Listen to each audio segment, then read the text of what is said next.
Hey guys, really good to be back with you. Sorry I missed you guys last week. I was sick, like super sick, and Josh was too. So no video last week, but really glad to be back with you guys today. I'm actually super excited about today. We're gonna talk about a metaphor that I use in my office all the time. It can be pretty helpful with understanding emotion, the way that our feelings work, what we need to do with them, and how to better take care of them. So there's a fly in here. Oh, I'm gonna get it. The emotion, the metaphor that I like to talk about for emotion is the metaphor of a credit card, right? So you're all familiar, probably most of you are familiar with what it's like to have a credit card, right? You can spend that, you can use that thing to buy stuff, to purchase things in a way that is different than using cash, right? You can just swipe it and go.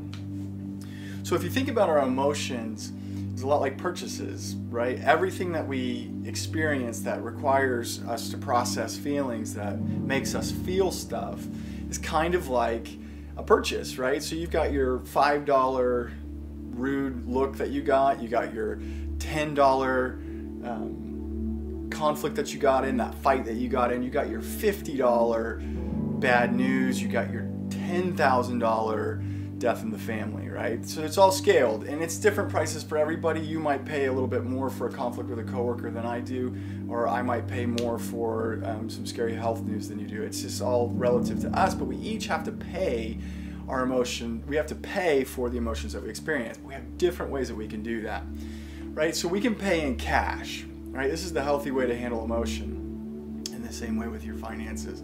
So you can pay in cash, which means you face that stuff as it comes. You face it, you pay for it in the short term, you pay for it right now. The way that we pay for our emotions in cash is we talk about them, we face them, we let them be, we accept them, we feel what they're intending to tell us, we feel everything that is within that emotion, we cry if we need to cry, we talk about it with other people, we process. And we make sense of what this emotion is about, and we let it move through, so that at the end of the experience we are left with a process fully packaged, like we got that thing done, we got it taken care of.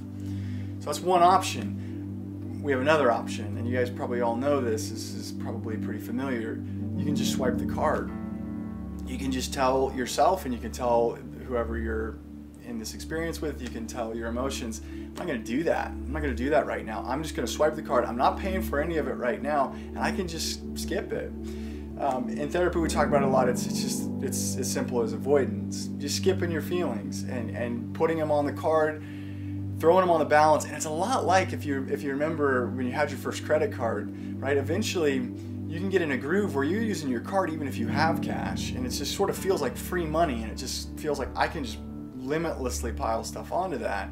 And we often feel that way with our feelings, right? Like, I can avoid this feeling and it doesn't hurt anything. It doesn't cost me anything. Well, the hard part about it is that just like with a credit card, eventually, and it's not as literal, it's not perfectly literal in this sense, but eventually we end up running into something a lot like a credit limit. And we've all got a different limit. Some of us have it in the millions, some of us have it in the hundreds, but we all have a different credit limit, but we've all got one eventually somewhere. And once you start approaching that credit limit, you're probably familiar with what this feels like, right? So a $5 thing happens to me, and life throws me something that's frustrating, that I don't enjoy, that I don't appreciate, and I get this, I would normally swipe the card, move on, and it'd be fine, but it's like my card comes back declined. And it's like, dude, you gotta pay this now. You gotta face this right now. There is no next time, there is not I'll pay for it later. And you end up having to pay in cash, which means you end up doing the feelings thing, you end up doing the communication thing, you end up expressing it, processing it, even if you don't want to, and it kind of comes out unintentionally, and it sort of becomes overwhelming. And we'll continue to run into that so long as our credit limit is, our balance is bumping up right to our limit. We just keep running into, I got no room, I can't avoid it. Somebody cuts in front of me in the line of the grocery store, and normally I'd be able to just go, all right, cool. But this time I'm talking about it, and I'm letting them know that's not cool, and I'm venting it even when I don't intend to. What ends up being a really important principle, right? An important principle of emotion is just that it's important to face our stuff. It's important to be honest with ourselves, to process the way that we feel, or if we don't, there's an accumulative effect. One thing that I was just talking with a client today in my office about, hi if you're watching this, it's just that a principle, a way I like to think of it, the way I put it is, our experiences and our emotions are probably where we left them. So where do we leave that experience? Do we leave it with a credit card swipe and an avoidance and like, I'm not thinking about that again anymore, I'm done with that thing? Well, that's right where you'll find it. If we left it in our long-term memory because we processed it all the way through and put it where it goes, which is eventually where experiences are meant to go, is our long-term memory. If we put it there, then we'll find it there. So if you left it and you didn't process it, one thing that you have to be careful of, one of the downsides of avoidance is that stuff can bring it up.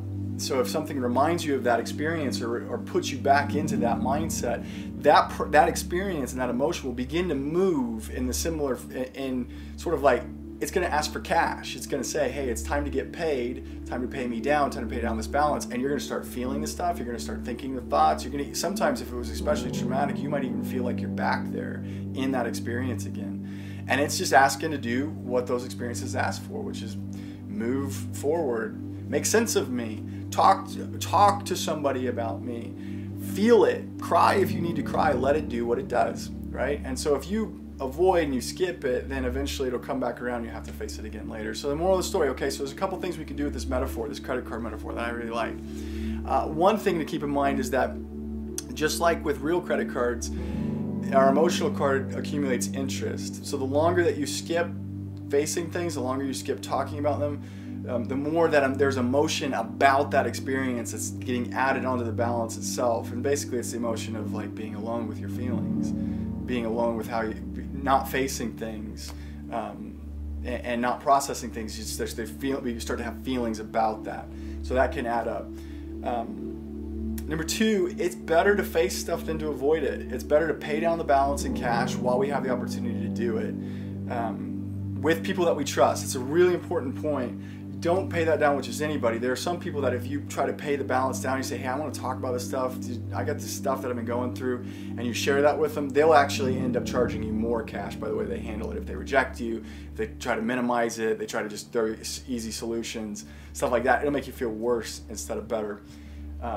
And that brings me to number three, is sometimes it's appropriate to use your credit card. It's God-given stuff. Like we have an ability to do that on purpose, to swipe our card, because it's not appropriate to talk through our feelings or to face them. Like the grocery store line thing, it might be good to be able to say, I'm just going to swipe that. I will talk later. I'll go home and I'll talk to my wife. You would not believe this dude at the grocery store just completely cut everybody off and just acted like it didn't even matter.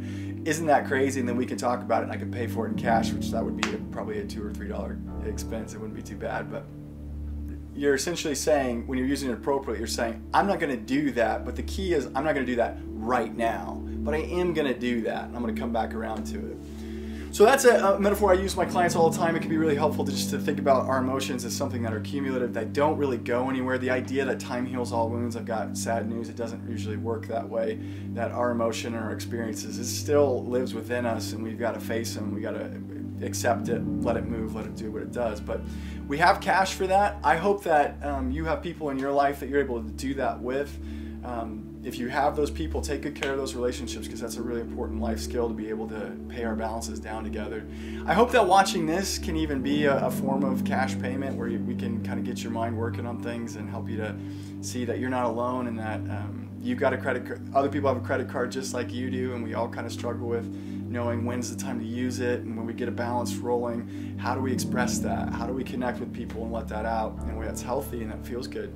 So you're not alone in that. We all are working our way through that, but it's a good journey to do. So it's part of what we're doing here at Deep Space, is we're exploring what's on the balance sheet. What have you been carrying? What are some experiences that you have that might get bumped into and brought back up, and they're telling you, I'm not done, I'm not resolved. That stuff still matters. So hopefully that's something that we can kind of face together as a community, that that this channel can be there for you in a way of helping you to explore those things and to think about what they might be. So if that's something that you're into, I'm so glad you found us. Subscribe, hit like.